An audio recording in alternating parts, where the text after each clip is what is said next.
some practice questions, and I'm going to switch over to my document camera.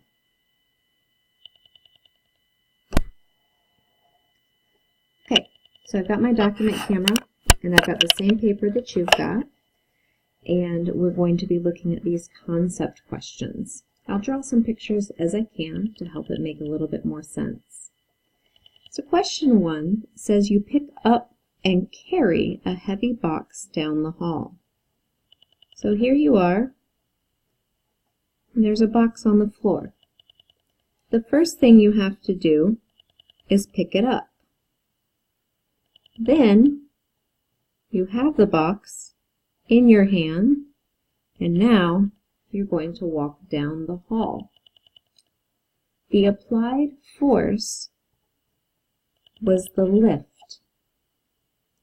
So here you do work. Here, no work. So when you do work is only picking up.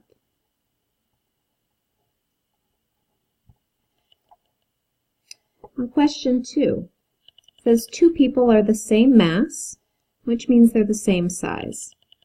So here's one person, and here's the other person.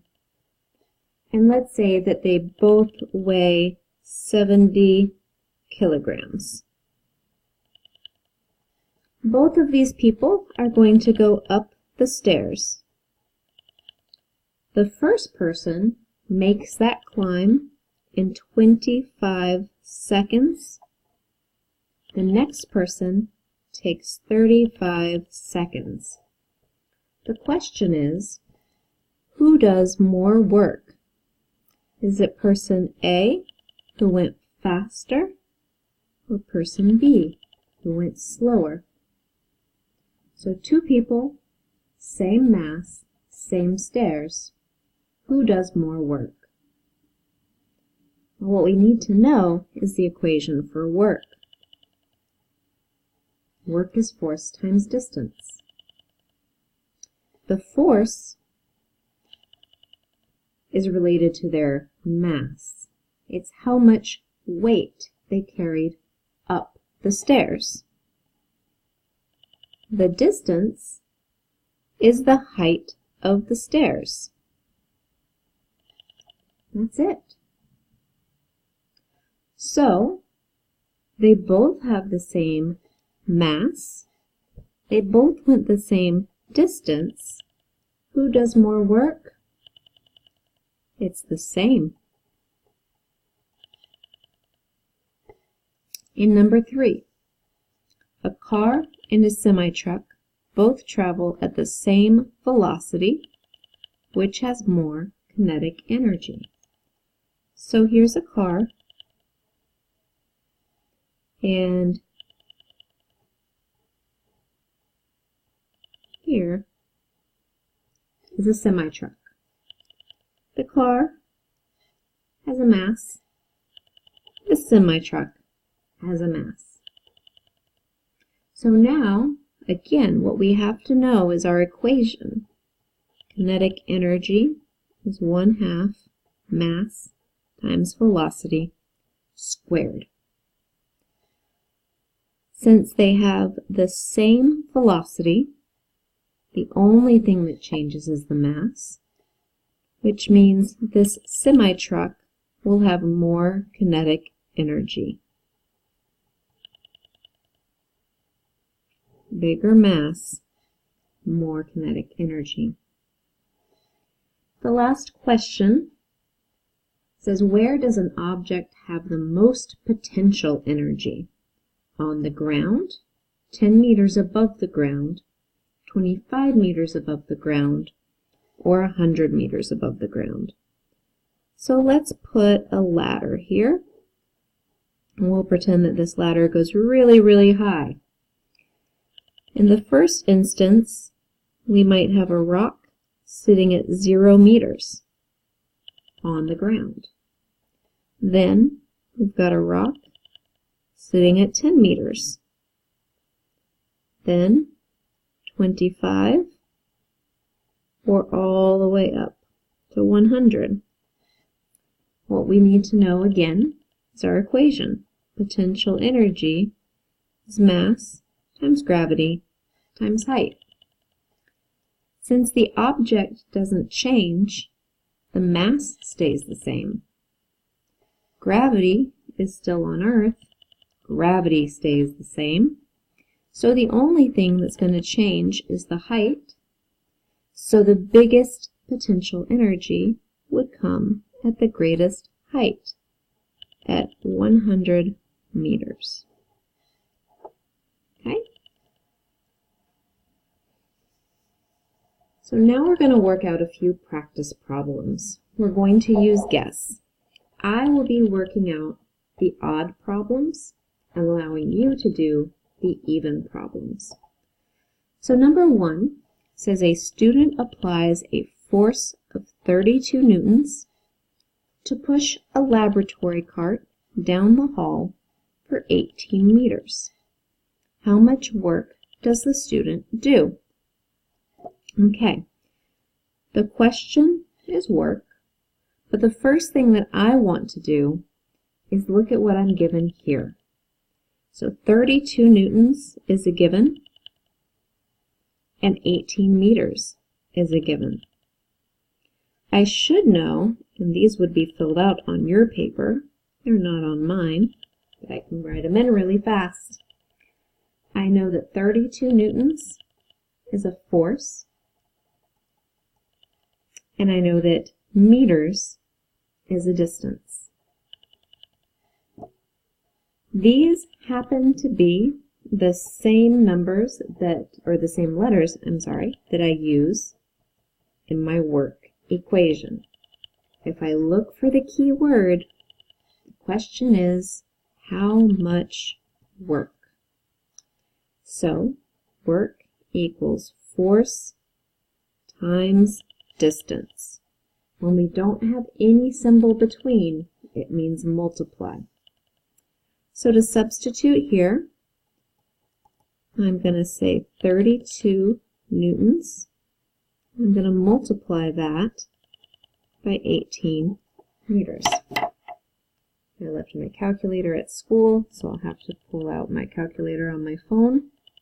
To say 32 multiply 18. And I get an answer of 576. It's work, so I need to remember my unit. I can go back over to my chart.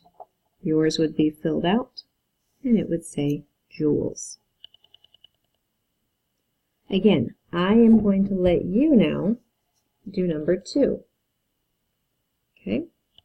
So I'm going to give you the evens, and I'm going to move on to the next odd. Question: what is the kinetic energy of a 6.8 kilogram bowling ball rolling with a velocity of 1.8 meters per second? I always do the same thing. I start by circling the numbers and units. And if I write these down, what I'll know is this is a mass and 1.8 meters per second. Ooh, let's see, in case we forget, we can go over here. And here we are, mass and velocity. So these are my M and V. The question asks for kinetic energy. My equation, kinetic energy, is 1/2 mv squared. Now this is going to be really important. This 1/2 is probably best to not put into your calculator as 1/2. I like to put it in as 0.5 because sometimes division messes up in my calculator. I'm going to multiply that by my mass, 6.8 kilograms. And I'm also going to need to multiply my velocity, but my velocity has to be squared. Order of operations can be very tricky with this. So the first thing that's going into my calculator is the square. Has to happen first. So here I go. 1.8. Oops, I got to turn my calculator to the side to get my squared button. Here we go. See, I don't do this very often. 1.8 squared is 3.24. Now I'm going to multiply that times 6.8, and I'm going to multiply that times 0.5. So my answer is 11 point, and I can round this. Some of you might want to truncate it. That's okay, because I usually just round to the tens place. Or you might say, it's not too many. I'll go ahead and write it all. Either way is okay. So I have 11.016, and it's kinetic energy. So I need to know what my kinetic energy variable is. My kinetic energy is joules. Sorry, my unit. So I'm going to write down joules. Okay, and again, I am skipping the evens, giving you a chance to work a practice problem as well that's kinetic energy. Now that we've done a kinetic energy problem, oh, you know what though? This one's a little bit different, isn't it? This one gives you a force and a velocity. Ooh. Haha. Okay. What is a kinetic energy? Mass times velocity squared. So you're actually supposed to figure out her mass. Let me change this up for you really quick. Let's just, for the sake of our argument, and you know what? I'm going to change this on your paper. I'm going to make her a 100 kilogram girl. Glad I saw that. So on your paper, you won't have to worry about the newtons. Okay. So on number 5, this should be my potential energy question. I've got a 2.2 kilogram book lifted from the floor and placed on a bookshelf 1.75 meters from the floor. What is the book's gravitational potential energy? So I circle my numbers, and I've got 2.2 kilograms, and that would be my mass. I also have 1.75 meters. Now here's the only thing. We've talked about this before as being a distance. But guess what? In this equation, it's a distance up in the air, which makes it a height. Okay, I'm going to add that one to the bottom of your variables list. So come over here with me. We didn't have this in the PowerPoint, but I'm going to go ahead and add it. So height, the symbol is a little h, and then the unit for height is just the same as distance. It's going to be meters. It's going to be m. The only one I haven't filled out so far with you. There we go. So it could be distance, but that won't work in my equation. So I'll show you why. Because here, again, you already filled this out. Potential energy equals mass times gravity times height. Got an h. That's why I want this to say h. So my unknown here is the gravitational potential energy. We just call that PE. The equation mgh. Now this gets students every year. They're ready to work the equation. We know this means multiply. I put in my mass, 2.2 kilograms. And then they say, but Miss T, I don't have enough numbers. Remember that G is always a number. As long as we're on Earth, it is always 9.8 meters per second squared. Now this square is just the unit. Doesn't do anything to the number. And then my height is at 1.75 meters. So I'm going to throw all of these into the calculator, and it's just a really simple multiplication problem. Okay, so I'm going to do 2.2 times 9.8 times 1.75.